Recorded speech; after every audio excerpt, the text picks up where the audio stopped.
Hi everyone, it's Elizabeth here. So I wanted to do a quick video in regards to some thoughts of human consciousness that you can choose to be a honeybee or you can choose to be a locust. I've been thinking a lot about human consciousness lately because in the animal kingdom, animals are biologically programmed to do a lot of different things, survive, fight, hunt, procreate. They are biologically driven to do a purpose or a function. The natural world can be just as cruel as it is beautiful. Now, humans have a consciousness that animals don't have, and that is that we have the ability to either tap into the light or the dark sides, not only of ourselves, but also within, how we help or hinder society in general. Um, I did another video on human consciousness that I haven't posted yet, but I just wanted to talk about the bee and the locust because even if you are an atheist and you don't believe in any of this stuff, we still see a lot of the mythology and spiritual theories or texts can be highly applicable to our personal lives and personal growth and development. And in actuality, a lot of business concepts and business theories are actually they say the same thing as a lot of spiritual texts and theories. They're just coming out in a different way. So even in the business world, trying to develop leaders and great managers, there is that promotion to try to be the honeybee instead of a locust. So basically, you kind of have to look at what exactly is a honeybee and what is a locust. Obviously, you have different types of bees, but the honeybee, um, they live in a colony, and you have, the queen bee, you have a set of drones, and then you have like the worker bees. So there is that hierarchy, and bees are one of the most important species in the planet. And I actually think a lot of our human existence revolves a lot around the livelihood of honeybees. Now you have locusts, which are on the kind of other end of the spectrum, which are a little bit more destructive. Um, and they can wreck and ruin a lot of things. So the difference kind of between the honeybee and the locust is described that honeybees build communities as well as ecosystems, and locusts swarm together and eat green fields bare. So, as much as a lot of mythology knows a lot about, the light and the dark side of both of these creatures, basically the locusts in plague proportions decimate life and the plant species, and the honeybees are productive pollinators that enrich ecology. And one of the most amazing things about a honeybee is that the way it delicately takes the pollen out of the flower to spread the pollen around, or takes the honey out of the flower, it does not destroy the flower. It leaves the flower still intact in its beauty and in its whole state form without decimating it. The Bible and other spiritual texts, they talk a lot about honeybees and locusts. And even in 2020, as much as all this dark energy I feel is kind of wafting into the air, especially on the extreme ends of anarchism, Africa's had like swarms of locusts kind of come through and destruct a lot of the crops that are there. So, depending whether you're looking at bees from like a biological or a spiritual standpoint, the bee is kind of considered one of the wisest and most clever animals um, on this earth, or species on this earth, that is really uh, one of the closest to man in terms of its intelligence. And so the honeybee really does work to develop and enhance mankind. The locust, on the other end, is kind of this, small horned type of a grasshopper. And I'm trying to look at my notes here. Locusts can be considered as part of like God's wrath, and so that's why they get a lot of like negative connotations, though every species has its light and its dark side.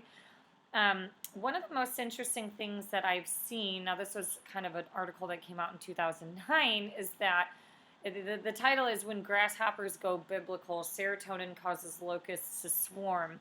So basically a set of researchers injected locusts with a bunch of serotonin, and that just ignited their, I guess, their dark side.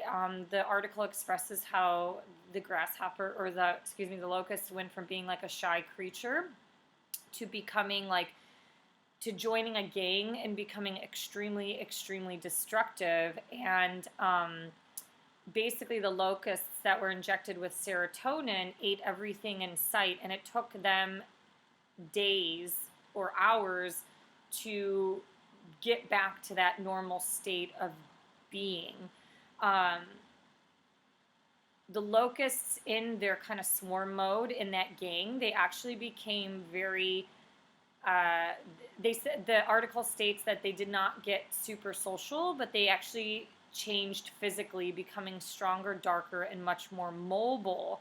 So why is this important? Serotonin a lot of times in the human anatomy is considered like the happy hormone. We get serotonin when we're elated and things like that. Now, when you do a bunch of drugs, that's when, you get hit with a bunch of dopamine, and that's where a lot of that addictive state comes into play. But when you look at people, not talking about marijuana, but when you're looking at people on high amounts of drugs, how freaking destructive do they get? They're more self-destructive, but they also disrupt and destruct society. Living in the Pacific Northwest where heroin and meth is an issue, a lot of them aren't helping the community. So in terms of human consciousness, you have the ability to live your life like a honeybee or to live your life like a locust. And I think this is very important for this specific point in time, just due to the fact that we're seeing a lot of communities get disruptive or destructed from people who are in swarm mode like locusts. So, who knows if they're on anything. That's not the point of this video. But we all have that conscious ability, and even if you are in some form of self-destructive mode, like you're being your own locust, and you have that choice to start to follow the light and be like a honeybee. And I can talk forever about the patterns in nature and talk about the honeycomb and things like that, but this video will get too long. So these are just some thoughts that I have on human consciousness. I think in this point in time, social media has changed our behaviors. That's not a secret. You can use social media to benefit yourself. It's like using the system against the system.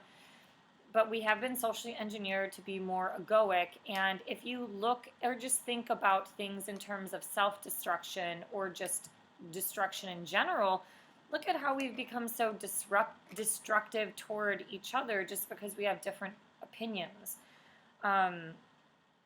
It's kind of sad because it's almost like we're just becoming more locusts, like intolerant locusts, rather than highly tolerant honeybees. But, I don't know. Anyways, human psychology and our perceptions and perspectives in life is really difficult to understand, because I look at humans just like the African safari. If you get lions, zebras, and hyenas together, they're going to fight. They're not going to be shaking hands and singing Kumbaya around a campfire. They are biologically programmed to fight, and maybe humans are biologically programmed in that sense too. When you get different belief systems and theories or perspectives on life that life should look this way, none of us can get along. So choose to be the honeybee, and the thing is, you can pollinate your life and your own community by finding your own joy and happiness. Life is really difficult right now. I know anxiety is up for tons of people, but this goes back to other videos that I talked about, is the ripple effect. What you do, how you show up in your daily life or in your relationship.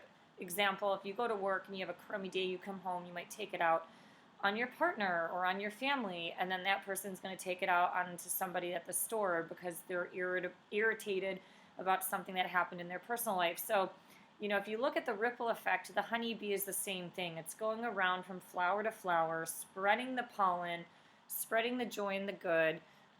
So spread the substance that is going to uplift humanity. That is where the conscious part of ourselves can be very beneficial. All right, not the other way that's destructive. Self-destruction and collective destruction is very, very easy. It's super easy to go down the negative rabbit hole. Thank you for liking, sharing, and subscribing. If you have any thoughts on this topic, I'd love to hear it. And have a great rest of your day, and see you next time or next video. Thank you. Bye.